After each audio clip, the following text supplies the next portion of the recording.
오늘 함께 하실 하나님 말씀은 요한일서 5장 20절입니다. 요한일서 5장 20절 말씀. 또 하나님의 아들이 오셔서 우리에게 깨달음을 주사 우리가 진실하신 분을 알게 하셨음을 우리가 알며 또 우리가 진실하신 분 곧 그분의 아들 예수 그리스도 안에 있음을 아노니 이분은 참 하나님이시오 영원한 생명이시니라. 오늘의 그 설교 제목은 예수 그리스도는 누구신가 라는 제목입니다. 의외로 많은 사람들이 예수 그리스도가 어떤 분인지 잘 알지 못합니다. 예수님에 관한 지식을 조금 알았다고 하더라도 반복해서 듣게 되면 그동안 깨닫지 못했던 그분의 성품에 대한 또 다른 면들을 발견하게 될 것입니다. 그러면 다시금 그분에 대한 경외감과 감사와 찬양이 마음속 깊은 곳에서 솟구쳐 오름을 느끼게 될 것입니다. 아울러 그분에 대한 사랑의 깊이가 한층 더 깊어지는 것도 경험하게 될 것입니다.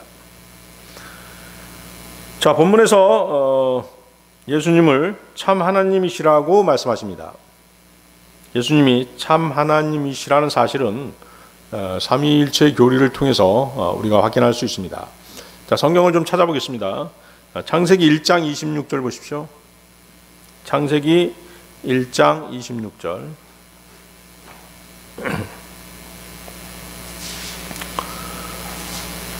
자, 거기 이제 그 동그라미를 좀 치세요. 창세기 1장 26절. 하나님께서 이르시되 우리가 우리의 형상으로 우리의 모양에 따라 사람을 만들고 그들이 바다의 물고기와 공중의 날짐승과 가축과 온 땅과 땅에서 기는 모든 기는 것을 지배하게 하자. 자, 거기 그 인칭대명사가 나와 있죠. 우리라고 하는 인칭대명사가 나와 있습니다. 그죠? 거기다 동그라미 치시면 되겠습니다. 자, 창세기 11장 7절로 가겠습니다. 창세기 11장 7절. 많은 구절을 찾아보면 좋겠지만 시간 관계상 좀 추려서 찾아보도록 하겠습니다. 창세기 11장 7절. 자, 창세기 11장 7절. 자, 우리가 내려가서 거기서 그들의 언어를 혼잡하게 하여 그들이 서로의 말을 알아듣지 못하게 하자.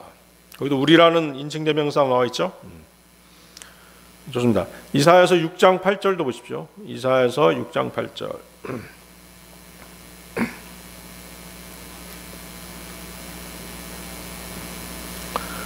자, 이사야서 6장 8절.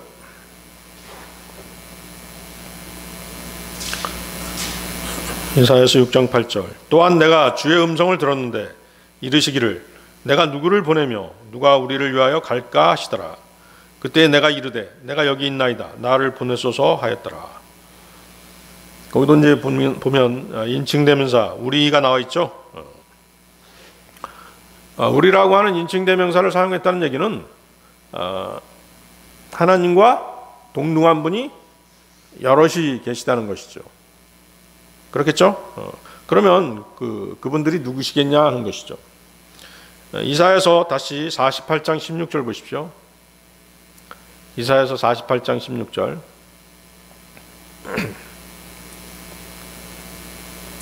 이사야서 48장 16절.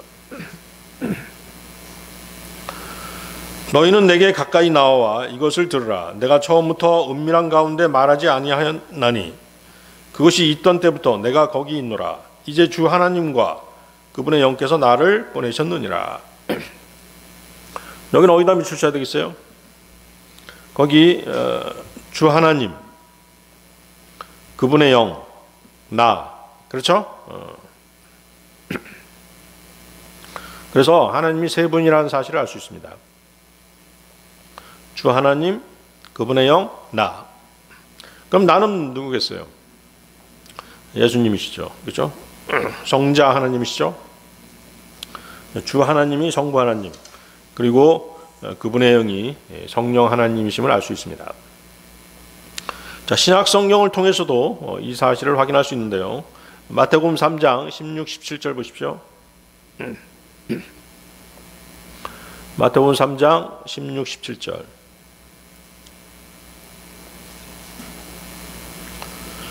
마태복음 3장 16, 17절 말씀.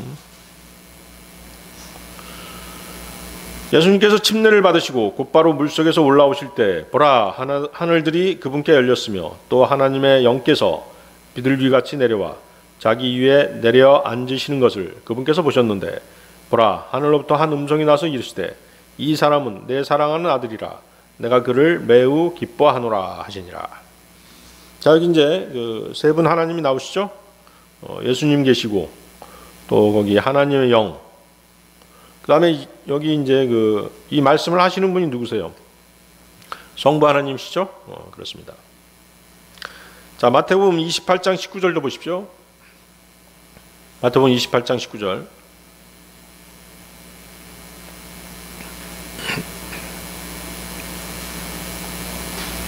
마태복음 28장 19절.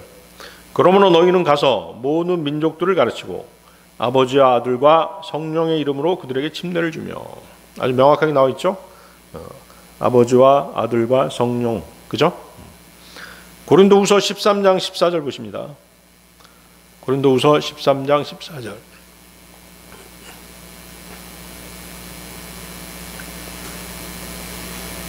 고린도후서 13장 14절. 주 예수 그리스도의 은혜와 하나님의 사랑과 성령님의 친교가 너희 모두와 함께 있기를 원하노라. 아멘. 거기 주 예수 그리스도, 하나님의 사랑, 성령님의 친교,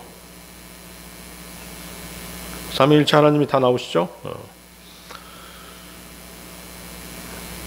자, 빌립보서 2장 6절 8절은 예수 그리스도께서 육신을 입고 오신 하나님이심을 증거해 주시고 계십니다. 빌립보서 2장 6절 8절 말씀인데요. 그분께서는 하나님의 형체로 계심으로 하나님과 동등함을 강탈로 여기지 아니하셨으나 스스로 문명한 자가 되사 자기 위에 종의 형체를 취하시고 사람의 모습이 되셨으며 사람의 모양으로 나타나사 자기를 낮추시고 죽기까지, 곧 십자가로 인해 죽기까지 순종하셨느니라.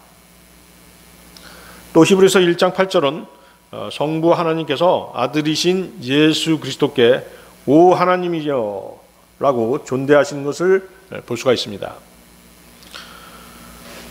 성부 하나님이 성자 하나님께 오 하나님이여 라고 했다는 얘기는 세 분이 어떤 수직적인 관계가 아니라 수평적인 동등한 관계임을 우리로 알 수 있게 하는 것입니다. 자, 히브리서 1장 8절 말씀인데요. 아들에게는 이르시기를 오 하나님이여 주의 왕자는 영원 무궁하오며 주의 왕국의 홀은 의의 홀이니이다. 창세기 1장 26절을 보면 우리가 우리의 형상으로 우리의 모양에 따라 사람을 만들고 라는 말씀이 나옵니다.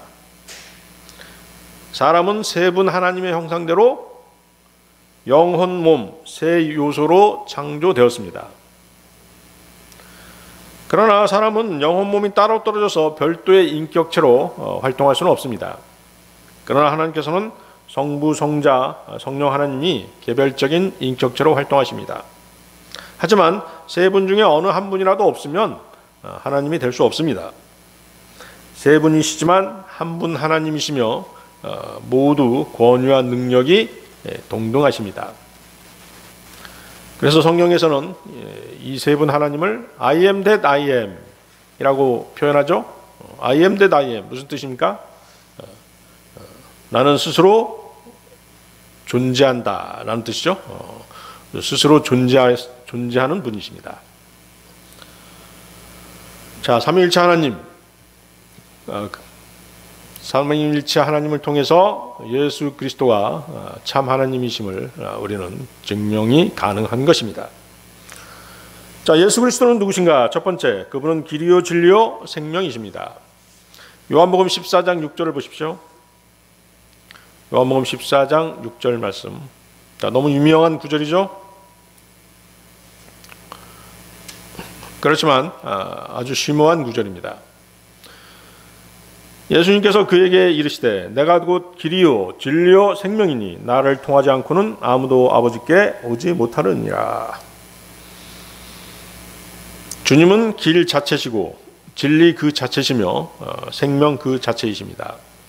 이 말씀은 온 우주에서 가장 존귀하신 분, 창조주 하나님이 아니고서는 말할 수 없는 절대적이고도 독단적인 선언인 것입니다.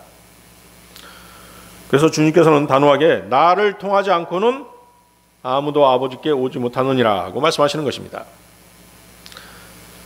내가 곧 길이요. 예수 그리스도께서는 하나님께 이르는 길을 우리 죄인들에게 열어 주셨던 것입니다. 마태복음 27장 50절에서 51절 말씀인데요. 예수님께서 다시 큰 소리로 외치시고 숨을 거두시느니라. 이에 보라, 성전의 휘장이 위에서 아래까지 둘로 찢어지고 땅이 진동하며 바위들이 터지고.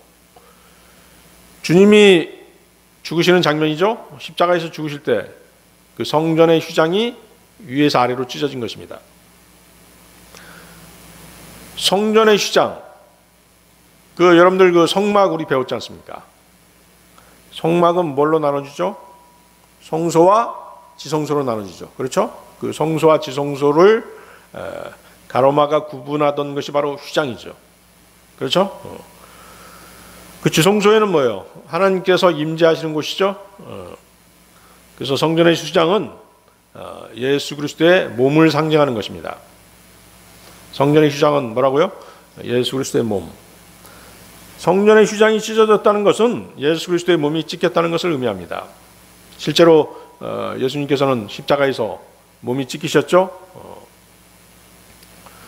휘장은 그리스도의 몸의 모형이고 그 몸은 육체로 나타나신 하나님의 몸이므로 휘장이 찢어졌다는 것은 예수 그리스도를 통해 하나님께로 가는 길이 열린 것을 보여주는 것입니다. 성소와 지성소를 구분하던 휘장이 찢어진 것이죠. 그래서 우리는 성소를 통해서 지성소까지 하나님께서 임재하는 곳까지 갈 수가 있는 것입니다. 히브리서 10장 20절 말씀인데요. 아주 명확하게 나와 있죠. 이 길은 그분께서 우리를 위하여 휘장 곧 자기의 육체를 통해 거룩히 구분하신 것이니라. 그렇죠? 휘장이 바로 주님의 몸임을 명확히 보여주고 있는 구절입니다. 자, 지성소는 어떤 곳이었습니까? 대제사장이 1년에 한 번 희생제물의 피를 가지고 들어가던 곳이었죠. 그렇죠? 근데 어때요? 이제 휘장이 찢겼죠? 예수 그리스도께서 돌아가신 것입니다. 휘장이 찢겼으므로 하나님의 보좌로 가는 길이 열렸고 누구든지 원하기만 하면 거룩하신 하나님 앞에 직접 나아갈 수 있게 된 것입니다. 전에는 어떻습니까? 대제사장이라는 중보자를 통해서 피를 가지고 나아가야만 하나님을 만날 수 있었습니다. 그러나 이제 우리의 중보자는 누가 되신 것이에요? 예수 그리스도, 우리 주님이 되신 것이죠. 그러므로 우리는 그분의 피를 믿는 믿음을 통해 하나님께 어느 때나 나아갈 수 있게 된 것입니다. 더 이상 율법이나 속죄제물이나 인간 제사장은 필요치 않게 된 것이죠. 우리가 셋째 하늘, 즉 하나님의 보좌에 나아갈 길이 열렸을 뿐만 아니라 우리는 필요한 때에 우리를 도우시는 하나님의 은혜를 얻기 위해 은혜의 왕자에 담대히 나아갈 수 있는 길이 열린 것입니다. 그래서 히브리서 4장 16절에는 그러므로 우리가 긍휼을 얻고 필요한 때에 도우시는 은혜를 얻기 위해 은혜의 왕자로 담대히 갈 것이니라. 자, 휘장은 위에서 아래로 찢겼습니다. 휘장의 길이가 높이가 약 2.5m 정도 된다고 그래요. 그래서 누군가 찢지 않고는 그 두꺼운 휘장이 위에서 아래로 찢어질 수는 없는 것입니다. 하나님께서 인간들에게 예수 그리스도라는 새 길을 제시하기 위해 찢으신 것입니다. 인간이 예수 그리스도를 통하지 않고 자신의 힘, 자신의 노력으로 하늘에 오르려 한다면 그는 어리석은 자입니다. 그는 마귀에게 속고 있는 것이죠. 인간은 절대로 스스로의 힘으로 하늘에 오를 수 없습니다. 그래서 하나님께서 몸소 육신을 입고 이 땅에 오셨던 것입니다. 예수 그리스도 그분이야말로 우리를 하늘로 인도하는 유일한 길이십니다. 하늘로 인도하는 유일한 이 길을 통하지 않고서는 아무도 구원받을 수 없고 영원한 생명을 얻을 수 없는 것입니다. 주 예수 그리스도께서는 이렇게 우리를 하나님께로 인도하는 길이면서 또한 진리이십니다. 하나님께서는 진리이신 성경 말씀을 통해 자신을 계시하십니다. 인간은 마귀에게 속아 범죄한 후 진리이신 하나님에게서 떨어져 나갔기에 진리에 대해 무지해졌고 진리를 알 수 있는 명철도 어두워졌습니다. 에베소 4장 18절 말씀인데요. 그들은 지각이 어두워졌으며 그들 속에 있는 무지함과 그들 마음에 눈먼 것으로 인해 하나님의 생명에서 떨어져 있도다. 어둠 속에 갇힌 인간들은 한치 앞도 못 보고 무엇에 걸려 넘어지는지도 모르는 채 암흑 속을 헤매며 육신이 원하는 대로 행하며 아무 목적도 없이 살아가고 있는 것이죠. 진리를 알지 못하는 인간들은 타락한 죄인의 모습으로 살아가고 이들의 죄에 대한 하나님의 공의로운 심판은 불가피한 것입니다. 죄인 인간들이 생각해낸 그 어떤 철학이나 그 어떤 사상에도 진리란 있을 수 없습니다. 그들이 말하는 진리는 상대적인 진리죠. 이 사람이 말하는 것도 옳고 저 사람이 말하는 것도 옳고 내가 말하는 것도 옳다. 그것이 바로 상대적인 진리인 것입니다. 그러나 하나님의 진리는 절대적인 진리입니다. 그 어떤 것과도 비교할 수 없는 확고한 진리인 것이죠. 에베소 4장 21절 말씀에 진리가 예수님 안에 있는 것 같이 너희가 그분의 말씀을 듣고 그분에게서 가르침을 받았을진데, 진리가 누구 안에 있다고요? 예수님 안에 있습니다. 예수님은 진리 그 자체이신 것입니다. 또 골로새서 2장 3절 말씀에는 그분 안에는 지혜와 지식의 모든 보화가 감추어져 있느니라. 모든 지혜와 지식이 주 예수님 안에 감추어져 있다면 다른 곳에는 진리가 있을 수 없는 것입니다. 오직 주 예수 그리스도 그분만이 진리이신 것이죠. 주 예수 그리스도께서는 길이요 진리이면서 또한 생명이십니다. 모든 생명은 그분께로부터 나왔습니다. 요한일서 5장 11절 12절 말씀인데요. 또 그 증언은 이것이니 곧 하나님께서 우리에게 영원한 생명을 주신 것과 이 생명이 그분의 아들 안에 있다는 것이니라. 아들이 있는 자에게는 생명이 있고 하나님의 아들이 없는 자에게는 생명이 없느니라. 구원받지 못한 죄인들은 영적으로 죽어있는 사람들입니다. 하나님과의 관계가 끊어져 있는 것이죠. 그래서 그들에게는 생명이 없는 것입니다. 그들이 죽게 되면 그들은 자신들의 죄에 대해서 심판을 받을 것이고 그들의 혼은 지옥에 떨어져서 영원한 고통 가운데 처해질 것이기에 그들에게는 육신적인 생명조차도 없는 것입니다. 그러나 주 예수 그리스도께서는 인간들에게 생명을 주십니다. 그분이 육신을 입고 오신 하나님이시며 자신의 죄 때문에 십자가에 못 박혀 피 흘려 돌아가시고 성경대로 3일 만에 살아나신 그 사실을 믿고 예수님을 자신의 구주로 영접하면, 예수님을 자신의 구주로 받아들이면 그는 죽음에서 해방되고 영원한 생명을 얻는 것입니다. 예수 그리스도는 누구신가? 두 번째, 참된 빵이십니다. 여러분들 요한복음 6장 31절에서 33절 말씀 보십시오. 요한복음 6장 31절에서 33절 말씀.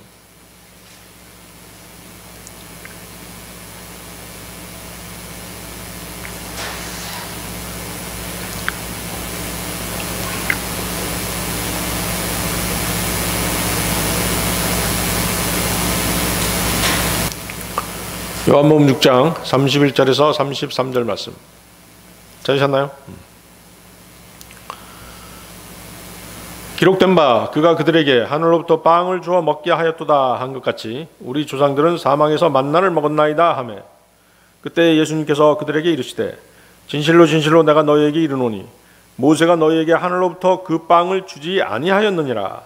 오직 내 아버지께서 너희에게 하늘로부터 참 빵을 주시나니 하나님의 빵은 하늘로부터 내려와 세상에 생명을 주는 자니라 하시니라. 자, 출애굽한 후에 이스라엘 백성들은 하나님께서 하늘에서 내려주시는 만나로 생명을 유지할 수 있었죠. 만나로 광야 생활을 했던 것입니다. 출애굽기 16장 4절 말씀인데요. 그때 주께서 모세에게 이르시되 보라 내가 너희를 위하여 하늘로부터 빵을 비같이 내리리니 백성이 날마다 나가서 정한 양을 거둘지니라. 하늘로부터 빵을 비같이 내리니 만나를 그렇게 내려주신 것이죠. 그렇습니다. 자, 요한복음 6장 31절 보십시오. 지금 유대인들은 누구하고 대화를 하는 것입니까? 주님과 대화를 하고 있는 것이죠. 그런데 주님과 대화를 하고 있으면서도 그분을 메시아로, 자신들의 메시아로 인정하지 않고 있는 것입니다. 우리 조상은 사막에서 만나를 먹었나이다. 이 말은 무슨 뜻입니까? 그들은 주님을 그들의 조상 모세와 비교하고 있는 것입니다. 지금 유대인들은 어떻게 얘기하고 있느냐면 당신이 모세보다 더 위대하냐라고 주님을 깔보고 있는 것입니다. 그들은 그들의 지도자 모세와 또 그들의 조상들이 먹은 만나를 내세워서 예수 그리스도께서 행한 기적, 어떤 기적을 행하셨죠? 그 전에 행한 기적은 뭐였냐면 물고기 2마리와 보리빵 5개로 5,000명을 먹인 기적이 있었던 것입니다. 그 후에 이 대화가 이어지고 있는 것이죠. 그래서 유대인들은 지금 자신들의 지도자 모세와 자신들의 조상이 먹었던 만나를 내세워서 예수님이 행하신 기적을 깎아내리고 있는 것입니다. 유대인들은 예수님께서 행하신 기적이 자기 조상들이 사막에서 먹었던 만나의 기적에 비하면 아무것도 아니라는 식으로 말하고 있는 것입니다. 32절 보십시오. 32절. 그때 예수님께서 그들에게 이르시되 진실로 진실로 내가 너희에게 이르노니 모세가 너희에게 하늘로부터 그 빵을 주지 아니하였느니라. 오직 내 아버지께서 너희에게 하늘로부터 참빵을 주시나니. 예수님께서는 그 빵은 모세가 하늘에서 내려준 것이 아니라 내 아버지께서 성부 하나님께서 주셨고 광야에서 내려주셨던 만나로 예표되는 참빵은 지금 나의 아버지께서 하늘로부터 내려주시나니라고 말씀하시는 것입니다. 그렇다면 뭐예요? 그 만나가 예표하는 것이 무엇이다? 참빵이신 예수 그리스도라는 것이죠. 이해하시겠습니까? 그래서 만나는 예수 그리스도를 예표하는 것입니다. 예수 그리스도께서는 지금 육신적인 생명을 위한 만나가 아니라 영원한 생명을 위한 참빵이신 자신에 대해서 말씀하시고 계신 것입니다. 33절이 바로 그 말씀이죠. 하나님의 빵은 하늘로부터 내려와 세상에 생명을 주는 잔이라. 하나님의 빵이 뭐라고요? 세상에 생명을 주는 잔이라. 그렇죠? 다시 말하면 모세가 하늘에서 내려 너희에게 주었던 빵은 잔빵이 아니었다. 단지 육신의 배고픔을 해결하기 위한 빵이었을 뿐이다. 그러나 이 참빵은 지금 하나님께서 너희에게 하늘로부터 내려주신 바로 나다라는 뜻이죠. 이해하시겠습니까? 예수 그리스도께서는 물질적이고 육신적인 빵과 영적인 빵을 구별해서 말씀하고 계신 것입니다.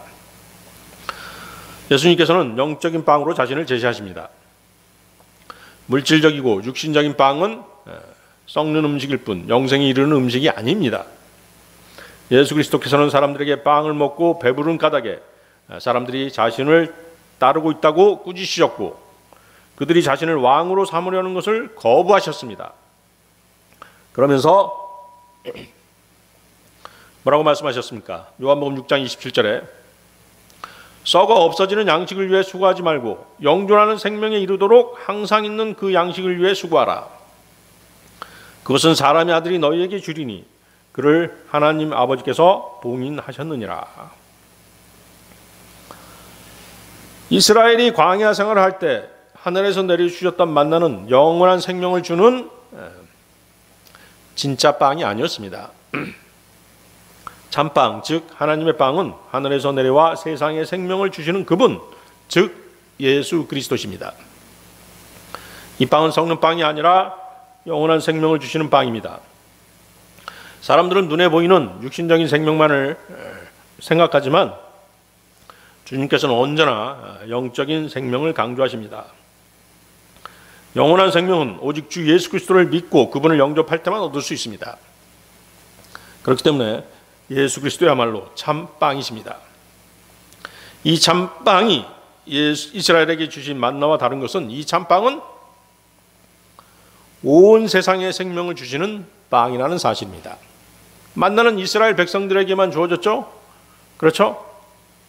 그렇지만 참빵이신 예수 그리스도는 온 세상을 위해서 하나님께서 주신 것입니다.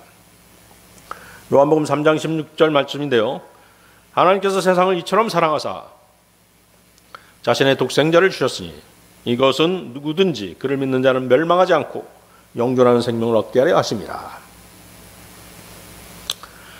자, 주님께서 신약교회에 명령하신 두 가지 의식이 있죠. 무엇과 무엇입니까? 침례와 주의 만찬이죠. 그렇습니다. 주의 만찬에서 우리는 빵을 떼고 포도즙을 마십니다. 고린도전서 11장 23절 24절 말씀입니다. 내가 너희에게도 전해준 것은 내가 주께 받은 것이니 곧 주 예수님께서 배반당하신 바로 그 밤에 빵을 집으사 감사를 드리신 뒤에 그것을 떼시고 이르시되 받아서 먹으라. 이것은 너희를 위하여 찢긴 내 몸이니 나를 기억하여 이것을 행하라 하시고. 빵은 십자가에서 찢기신 주님의 몸을 상징합니다. 포도즙은 십자가에서 흘리신 그분의 보혈을 상징합니다. 죄 없으신 주님의 몸이 찢기셨고 그 흘리신 피는 순전히 저와 여러분 그리고 세상의 모든 죄 때문이었습니다. 이사야서 53장 5절 말씀인데요. 그러나 그는 우리의 범법들로 인해 부상을 당하고 우리의 불법들로 인해 상하였도다. 그가 징벌을 받음으로 우리가 화평을 누리고 그가 채찍에 맞음으로 우리가 고침을 받았도다. 요한일서 2장 2절에서도 그분은 우리의 죄들로 인한 화해 헌물이시니 우리의 죄들뿐만 아니요 온 세상의 죄들로 인한 화해 헌물이시니라. 예수 그리스도는 누구신가? 세 번째, 참 포도나무이십니다. 여러분들 요한복음 15장 1절에서 3절 찾으십시오. 요한복음 15장 1절에서 3절 말씀입니다.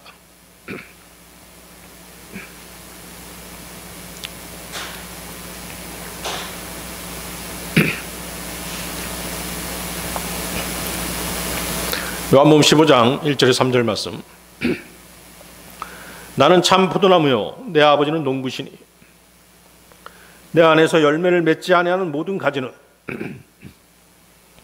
그분께서 제거하시고 열매를 맺는 모든 가지는 깨끗하게 하사 그것이 더 많은 열매를 맺게 하시느니라. 이제 너희는 내가 너희에게 일러준 말로 깨끗하게 되었으니. 자, 1절 보십시오. 나는 참 포도나무요 내 아버지는 농부시니. 하나님 아버지께서 농부로 표현되고 있죠. 그런데 왜 참 포도나무라고 말씀하셨을까요? 세상에는 항상 가짜가 있고 모조품이 있기 마련입니다. 주님이 참 포도나무라면 주님을 흉내낸 가짜 포도나무가 있는 것입니다. 신명기 32장 31절 33절 말씀인데요. 자, 여기 잡고 신명기 한번 찾아보십시오. 신명기 32장 31절 33절. 그 요한복음 15장하고 여기 같이 보겠습니다. 신명기 32장 31절 33절.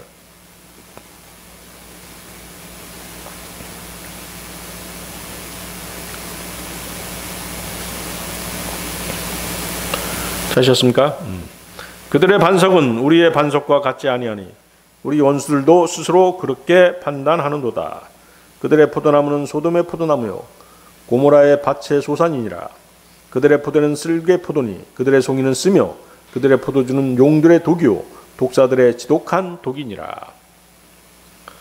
거기 보면 이제 그들의 반석이 있고 우리의 반석이 있죠. 자, 그들의 반석은 누굴까요? 그들의 반석은 로마 카톨릭에서 내세우는 초대 교황 누구죠? 베드로죠. 그렇죠? 그들의 반석은 베드로입니다. 우리의 반석은 바로 주 예수 그리스도, 우리 주님이시죠.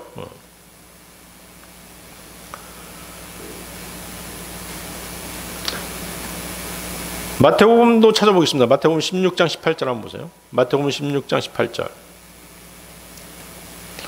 마태복음 16장 18절 말씀. 자, 그러면 왜 그 로마 카톨릭은 베드로를 자신들의 그 첫 번째 초대 교황으로 내세웠을까요? 바로 마태복음 16장 18절을 잘못 해석한 것입니다. 마태복음 16장 18절에 뭐라고 말씀하십니까? 또 내가 내게 이르노니 너는 베드로라. 이 반석 위에 내가 내 교회를 세우리니 지옥의 문들이 그것을 이기지 못하리라. 로마 카톨릭은 베드로를 진짜 반석으로 생각한 것입니다. 그래서 로마 카톨릭은 이 구절을 근거로 베드로를 초대 교황으로 등극시킨 것입니다. 그러나 반석은 주 예수 그리스도시죠. 헬라어 사본에는 베드로를 뭐라고 얘기합니까? 페트로스. 페트로스라고 하면 뭐죠? 조약돌이라는 뜻입니다. 조약돌. 그렇죠? 조약돌이고 예수님은 페트라. 페트라는 뭐예요? 큰 반석, 큰 바위라는 뜻입니다. 아시겠습니까? 그래서 헬라어 사본을 통해서 성령님께서는 베드로와 참 반석이신 예수님을 정확하게 구별해서 보존해 놓으신 것입니다. 자, 다시 신명기 32, 33절 보십시오. 신명기 32, 33절. 신명기 32장 32, 33절 보면 다른 포도나무와 다른 포도송이 그리고 다른 포도주가 언급되어 있죠. 주 예수 그리스도께서 참 포도나무시면 거기에 달린 포도송이는 참 포도 열매일 것입니다. 자, 구약에서 포도나무는 보통 이제 그 무화과 나무와 함께 무엇을 상징합니까? 이스라엘을 상징하죠. 그렇죠. 그런데 거기 보세요. 그들의 포도나무와 밭의 소산이 소돔의 포도나무, 고모라의 밭으로 표현되고 있죠. 또 거기서 나는 열매가 쓸개 포도송이, 용들의 독이요 독사들의 지독한 독으로 표현되고 있습니다. 그렇다는 얘기는 뭐예요? 타락한 이스라엘의 열매가 우상 숭배를 비롯한 온갖 범죄의 결과물임을 우리로 알 수 있게 하는 것입니다. 이해하시겠습니까? 예수 그리스도가 아닌 다른 반석을 내세우게 되면 그 열매는 바로 무엇이다? 죄의 열매일 뿐이다. 거짓 교리의 열매일 뿐이다 라고 하는 것입니다. 이해하시겠습니까? 배교한 교회가 내세우는 열매들이 무엇이겠습니까? 사탄에게 속아서 나올 수밖에 없는 그런 거짓 교리들이겠죠. 그렇겠죠? 거짓 실행들인 것입니다. 진리와 무관한 것들이죠. 자, 다시 요한복음 15장인데요. 내 아버지는 농부시니 하나님 아버지께서는 참 포도나무신 예수 그리스도를 돌보시는 농부로 비유되고 있습니다. 주님께서는 이 땅에 육신을 입고 오셨기 때문에 하나님 아버지의 돌보심이 절대적으로 필요했습니다. 인간으로 오신 예수님에 대해서 이사야서 53장 2절 3절 말씀은 그가 그분 앞에서 연한 초목같이 마른 땅에서 나온 뿌리같이 자랄 터이니 그에게는 모양도 없고 우아함도 없으며 우리가 그를 볼 때 그를 흠모할 만한 아름다움도 없도다. 그런 사람들에게 멸시를 당하고 거부되었으며 슬픔의 사람이요 고통을 잘 아는 자라. 우리는 그를 피하려는 것 같이 우리의 얼굴을 감추었으며 그는 멸시를 당하였고 우리는 그를 귀히 여기지 아니하였도다. 자, 육신을 입고 오신 예수 그리스도 주님에 대한 표현이죠. 이처럼 주님께서는 농부가 자신의 농작물을 보살피는 것처럼 아버지의 보살피심이 필요한 포도나무였던 것입니다. 2절 보십시오. 내 안에서 열매를 맺지 아니하는 모든 가지는 그분께서 제거하시고 열매를 맺는 모든 가지는 깨끗하게 하사 그것이 더 많은 열매를 맺게 하시느니라.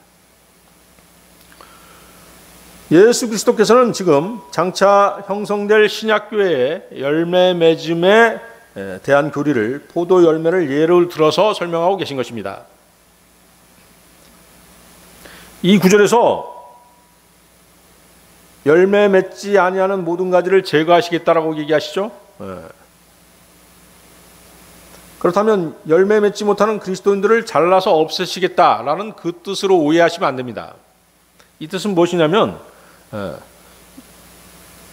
열매 맺지 못하는 가지는 현 세상에서의 하나님의 징계와 또 그리스도의 심판석에서 상을 받지 못하고 책망받는 그리스도인으로 해석할 수 있는 것입니다.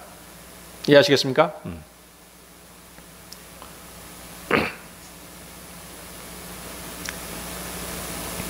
그래서 열매 맺지 못하는 가지는 그 그리스도의 심판석에서 뭐예요? 불타버리는 것들이겠죠? 불타버리는 것들입니다. 여러분들 고린도전서 3장 11절 15절 한번 보세요. 고린도전서 3장 11절에서 15절 말씀.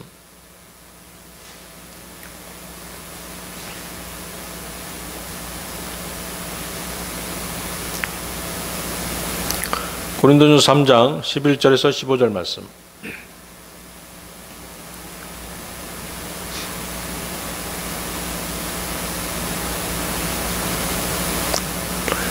아무도 이미 놓은 기초에 능히 다른 기초를 놓을 수 없나니 이 기초는 곧 예수 그리스도시니라. 그런데 만일 어떤 사람이 이 기초 위에 금이나 은이나 보석이나 나무나 건초나 집을 세우면 각 사람의 일이 드러나리라. 그날이 그것을 밝히 드러내리니 이는 그것이 불에 의해 드러나고 그 불이 각 사람의 일이 어떤 종류인지 그것을 시험할 것이기 때문이라. 어떤 사람이 그 기초 위에 세운 일이 남아있으면 그는 보상을 받고 어떤 사람의 일이 불타면 그는 보상의 손실을 당하리라. 그러나 그 자신은 구원을 받되 불에 의해 받은 것 같이 받으리라. 자, 거기 불에 타버리는 것들이 있죠? 무엇입니까? 나무나 건초나 집. 예수 그리스도라고 하는 그 반석, 예수 그리스도라고 하는 기초 위에 여러분들이 신앙생활을 하면서 세우게 되는 것들이 있죠? 세우게 되는 것들이 뭐예요? 금이나 보석이나 나무나 건초나 집인데 그리스도의 심판석에서 그것을 불로 시험한다는 것입니다. 그때 남아있는 게 무엇이겠어요? 금이나 은이나 보석만 남겠죠? 그렇습니다. 나무나 건초나 집을 세우게 되면 그것들은 다 타버릴 것이에요. 그렇다고 한다면 우리가 요한복음 15장 1절 3절에서 읽은 제거된 가지들, 하나님의 전지 작업에 의해서 가지치기에 의해서 제거된 가지들도 마찬가지로 어떻게 했어요? 불타버리겠죠? 불타버릴 것입니다. 그래서 나무나 건초나 집을 세운 그 사람들의 결과물이나 하나님의 가지치기에 의해서 잘려나간 가지들이나 동일하게 불에 타서 없어지게 되는 것입니다. 하나님에 의해서 하나님의 그리스도의 심판석에서 아무런 보상도, 아무런 칭찬도, 아무런 영광도, 아무런 존귀도 받지 못하는 것들이라는 것이죠. 자, 열매를 맺는 가지는 농부이신 하나님께서 정결케 하신다고 주님께서 말씀하십니다. 지금 여기서 포도나무가 비유적으로 사용되고 있다는 점을 생각해 볼 때 가지를 정결케 한다는 말은 실제로 포도나무를 가꾸는 농부가 가지와 잎에 달라붙어 있는 해충 같은 것들을 제거하거나 병에 걸린 부분들을 가지치게 해준다든가 불필요한 것들을 제거해서 포도나무가 햇빛을 많이 받게 함으로써 좋은 열매를 많이 맺게 해주는 것을 말하는 것입니다.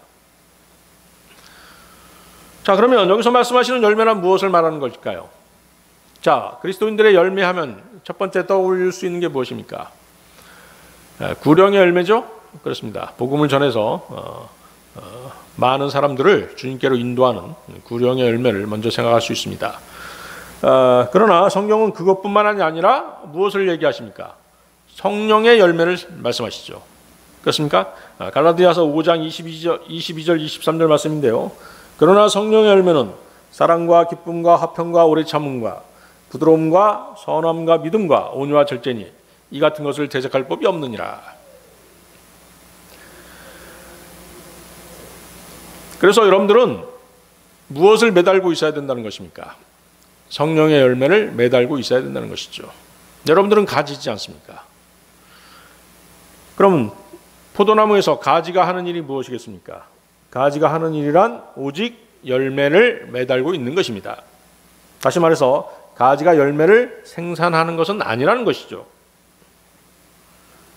성령의 열매는 자신의 행위와 능력으로 생산되는 것이 아니라는 것입니다. 여러분이 스스로 열매를 생산해내려고 한다면 그것은 육신적인 행위를 요구하게 되는 것이고 자기 의로 생산해내는 육신의 열매일 뿐이라는 것입니다. 오늘날 교회 안에서 얼마나 많은 그리스도인들이 가짜 열매를 만들어내고 있습니까? 세상 교회들 보면 가짜 열매들 천지죠. 그들 안에 진리가 없기 때문입니다. 그들 안에 생명이 없기 때문입니다. 거듭나지 않은 목사와 가짜 그리스도인들, 즉 진리로 거듭난 것이 아니라 자신들의 행위로 종교 생활을 하는 많은 종교인들이 내는 열매들이 바로 가짜 열매들인 것입니다.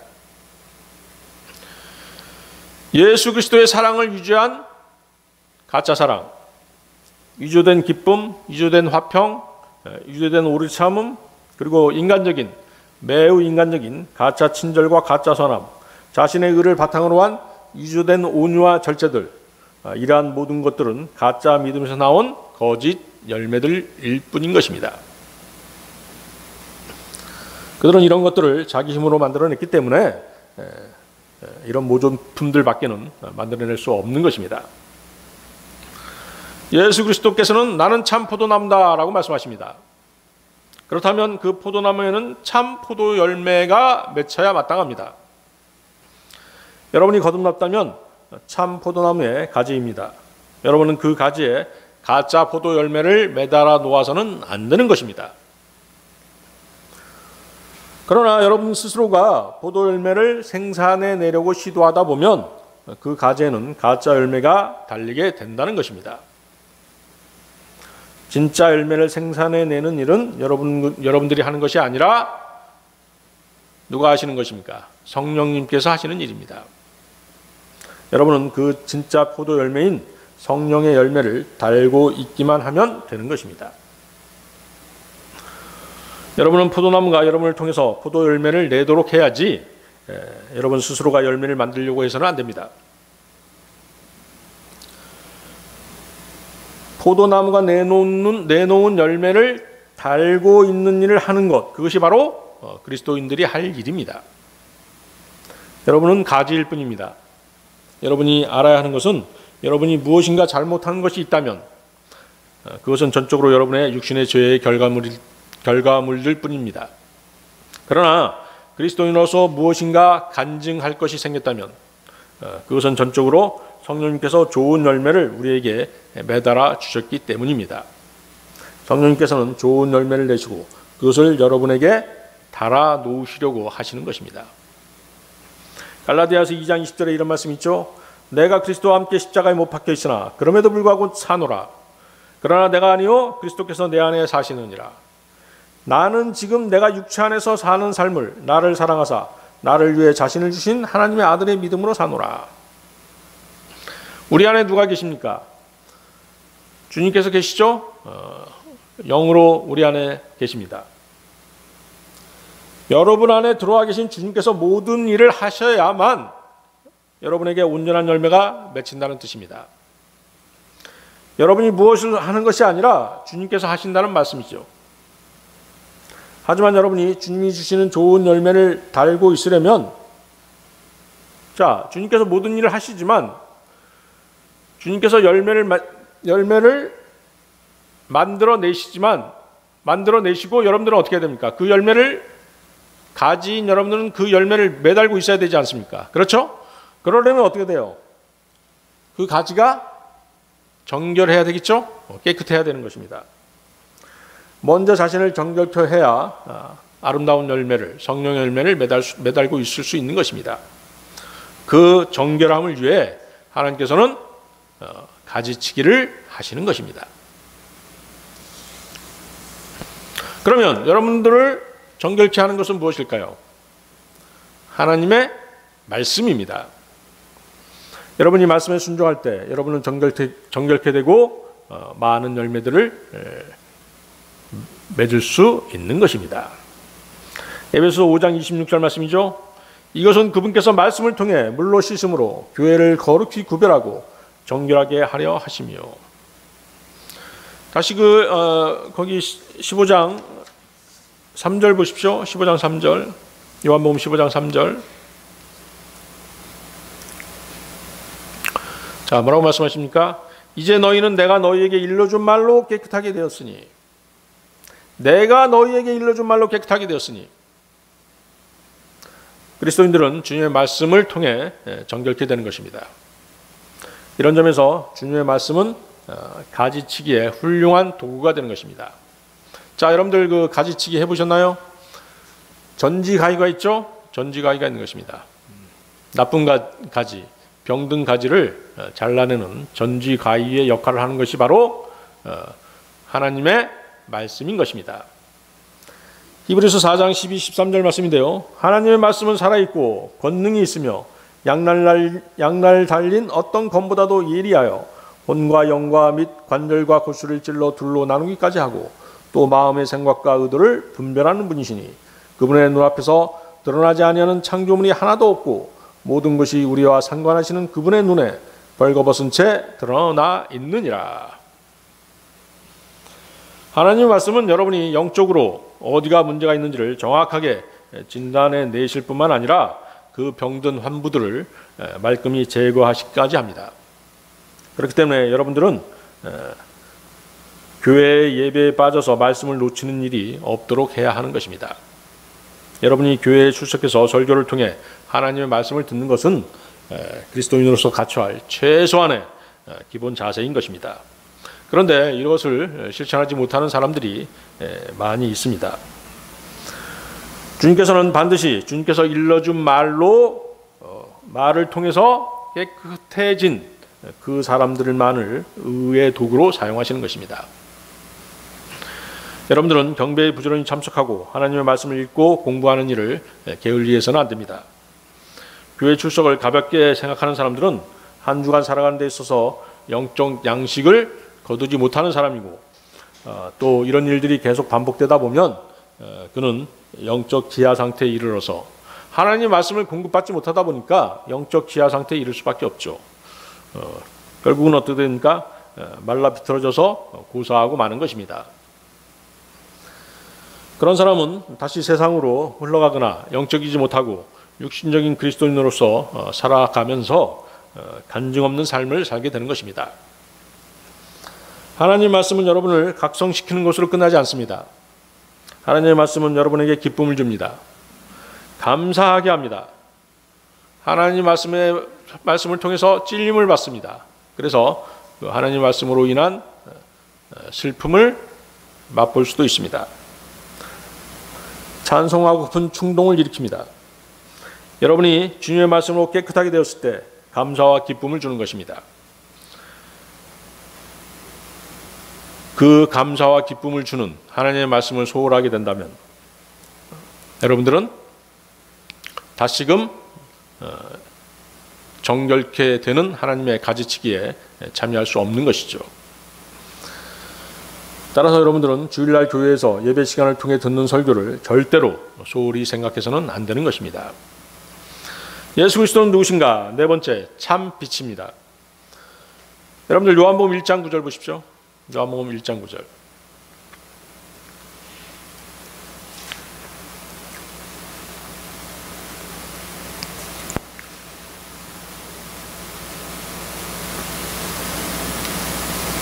여러분들이 하나님의 말씀으로 깨끗하게 되었을 때 참된 기쁨이 있는 것입니다. 참된 감사가 있는 것입니다.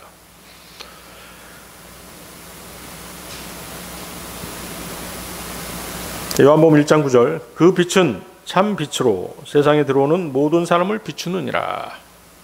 참빛, 더 트루 라이트죠. 참빛은 예수 그리스도께로부터 비춰오는 빛입니다. 이 빛을 받는 사람은 무엇이 옳고 그른지 구별할 수 있는 영적 분별력을 갖게 됩니다. 영적 분별력은 바른 성경의 하나님 말씀이 하나님과 어떤 관계를 맺고 있는가를 아는 것입니다. 하나님과 아무런 관련이 없다면 그것은 진리가 아니고 참이 아닌 거짓이며 육신적인 것이기에 잘못된 판단으로 죄를 짓게 되는 것입니다. 죄로 인해 어둠에 쌓여있던 세상에 예수 그리스도로 말미암아 이 참빛이 들어왔고 그 참빛이 모든 사람에게 비친 것입니다. 모든 사람이 이 참빛 앞으로 나온 것은 아니었습니다. 요한복음 3장 19절 21절 말씀인데요. 정죄는 이것이니 곧 빛이 세상에 왔을 때 사람들이 자기 행위가 악함으로 빛보다 어둠을 더 사랑한 것이니라. 이는 악을 행하는 자마다 자기 행위를 책망받을까 염려하여 빛을 미워하고 또 빛으로 나오지 아니하기 때문이라. 그러나 진리를 행하는 자는 빛으로 나오나니 이것은 자기 행위와 또 그 행위가 하나님 안에서 이루어졌음을 나타내려 함이라 하시니라. 참빛이신 예수 그리스도께서 이 땅에 오셨지만 사람들은 그분을 알지도 또 알려고도 하지 않으며 또 사랑하지도 않습니다. 오히려 욕하고 저주하고 배척하기 일쑤입니다. 왜 그럴까요? 그들은 빛보다도 어둠을 더 사랑하기 때문입니다. 사람들이 자기 행위가 악함으로라고 성경은 말씀하십니다. 악하기 때문에 책망받는 것이 싫고 두려운 것입니다. 그것을 수치라고 생각하는 것이죠. 수치당하기 싫은 것입니다. 아담과 하와가 그랬죠. 그들은 선악과를 따먹고 자신들의 죄가 하나님께 알려지는 것이 두려웠던 것입니다. 그래서 숨어버린 것입니다. 창세기 3장 9절 10절 말씀인데요. 주 하나님께서 아담을 부르시며 그에게 이르시되 내가 어디 있느냐 하시니 그가 이르되 내가 동산에서 하나님의 음성을 듣고 벌거 벗었으므로 두려워하여 숨었나이다. 가인은 또 어떻습니까? 가인은 동생 아벨을 살해한 후에 하나님 앞을 떠나버렸습니다. 자신의 죄가 폭로된 것으로 인해 하나님을 만나는 것에 대해서 두려움을 느낀 것입니다. 창세기 4장 16절 보면 가인이 주 앞을 떠나 나가서 에덴의 동쪽에 있는 놋 땅에 거하더라. 자신의 잘못을 인정하고 회개하면 우리는 다시 교제할 수 있는데 그것을 인정하기 싫은 것입니다. 우리 교제권을 떠나버리는 사람들이 바로 그런 경우인 것이죠. 자신의 과오나 죄가 드러나는 것이 수치스러운 것입니다. 그래서 그 수치를 합리화시키고자 여러 수단을 강구하고 여러 꾀를 씁니다만 다 부질없는 짓입니다. 죄를 인정하고 자백하고 사과해야 교제가 회복되고 서로 간에 있었던 감정이 해결되는 것입니다. 사람들은 참빛이 주님을 믿지 않고 사랑하지도 않는 정도가 아니라 오히려 미워합니다. 그리고 그 빛으로 나아오지도 않습니다. 우리가 복음을 전하다 보면 그 사실을 알 수 있죠? 그렇습니다. 죄인들이 예수 그리스도를 영접하기를 거부하는 것은 그분 앞에서 솔직하게 죄인임을 고백하기가 싫은 것입니다. 죄가 하나님과 사람 사이를 막아놓는 것이죠. 이사야서 59장 1절 2절 말씀인데요. 보라, 주의 손이 짧아져서 구원하지 못하는 것도 아니요 그분의 귀가 둔하여서 듣지 못하는 것도 아니라 오직 너희 불법들이 너희와 너희 하나님 사이를 갈라놓았고 너희 죄들이 그분의 얼굴을 너희에게 숨겼으므로 그분께서 듣지 아니하시니라.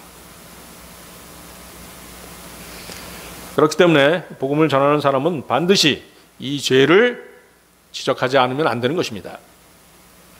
죄가 죄인들로 하여금 예수 그리스도를 발견하지 못하도록 막고 있는 것입니다.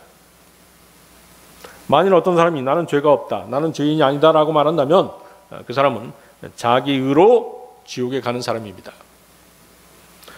겉으로 보기에 아무리 정직하고 착하고 인정이 많고 고상하고 지적으로 보인다고 할지라도 자신이 죄인이 아니라고 한다면 그는 구원받을 자격이 없는 사람입니다.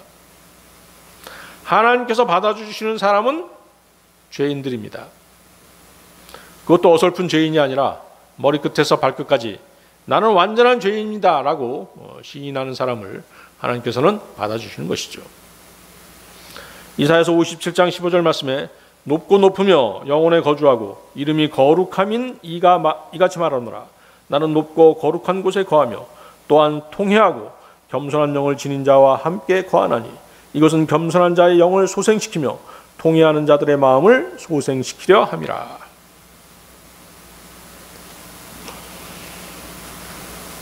자, 20절입니다. 악을 행하는 자마다 자기 행위를 책망받을까 염려하여 빛을 미워하고 또 빛으로 나오지 아니하기 때문이라. 요한복음 3장 20절이죠. 요한복음 3장 20절 말씀입니다. 악을 행하는 자마다 자기 행위를 책망받을까 염려하여 빛을 미워하고 또 빛으로 나오지 아니하기 때문이라. 주 예수 그리스도께로 나오지 않으면 죄인들은 자신의 죄를 해결할 방도가 없습니다. 죄 문제를 해결하지 않고 사는 사람이 자기 본능대로 사는 동물보다 나은 점이 무엇이겠습니까? 참빛이신 주님께로 나오지 않은 죄인들은 오히려 동물들보다 더욱 사악하고 부도덕하고 파렴치하고